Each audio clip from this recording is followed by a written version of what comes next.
I've spent more hours inside this barbershop than most people spend inside their own homes. Bryan's Barbershop isn't just where I learned how to cut hair. It's where I've learned how to live. I was raised between the chairs and the mirrors, between the hum of clippers and the creak of a floor worn down by generations. Before I was tall enough to meet my own eyes in the mirror, I was already sweeping floors. Before I ever priced a haircut, I already knew how to read a room. My father, Bryan, was a military barber who learned precision, speed, and how to cut 5 heads in a row without saying much, unless it truly mattered. It wasn't long thereafter that my mother picked up the clippers too, taught by the same steady hands that once held rifles and then straight razors. The shop became theirs, and soon after, it became mine.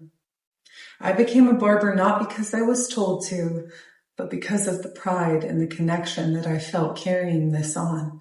This barbershop didn't just give me a trade, it gave me a rhythm and a purpose. It showed me that showing up every day for your community, it's a sacred kind of work. I mean, just walk into this barbershop and you'll feel it immediately.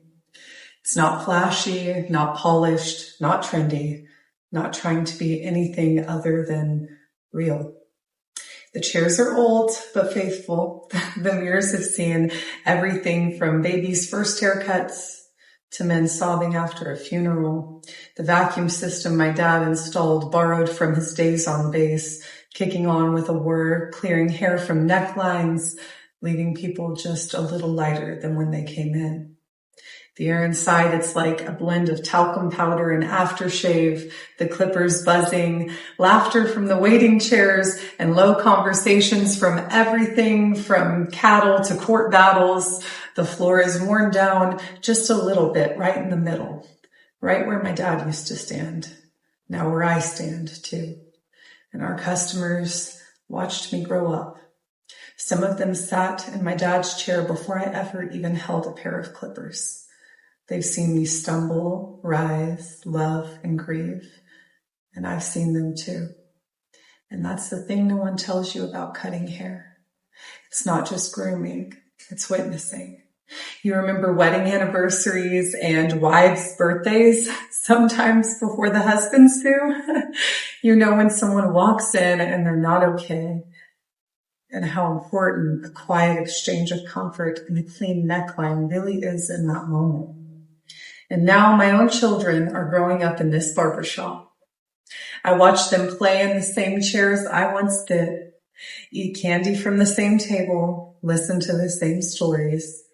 They're learning early on what I already know, that legacy is not always loud, it's steady.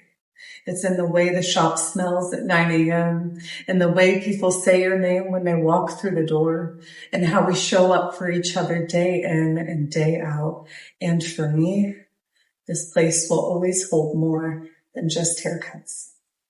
It holds the voice of my father, the laugh of my mother, and the hands of my family. It holds every lesson that I've ever learned about my life. We cut hair, we hold this space, and we remember. And in a world that constantly is shifting and spinning, our little barbershop stays steady.